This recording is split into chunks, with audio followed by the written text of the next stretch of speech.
Мужик живет в коммунальной квартире, у него попугай. И его сосед милиционер.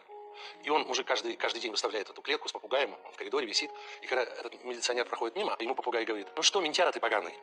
Говорит: все менты козлы, ты слышишь меня? Все менты козлы. Ты, говорит, свою фуражку пялишь, палкой машешь, людей обираешь, все менты козлы. И так каждый день. Наконец, менту это надоело, он подходит, говорит: слышишь, если мне попугай еще хоть слово скажет, я тебя посажу. Ну что делать? Мужик взял клетку, пошел на рынок продавать попугая. Приходит и видит картину, стоит священник, батюшка, тоже с клеткой и с таким же попугаем. Они разговорились, и батюшка ему говорит: вот продаю попугая, мне, говорит, неудобно, потому что у меня попугай ругается матом. А ко мне прихожане приходят, а мне как-то неудобно, я все-таки священник.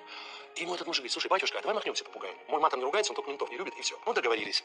Мужик приходит, вешает попугая на прежнее место клетку, утром мент проходит мимо клетки, попугай смотрит в сторону и молчит.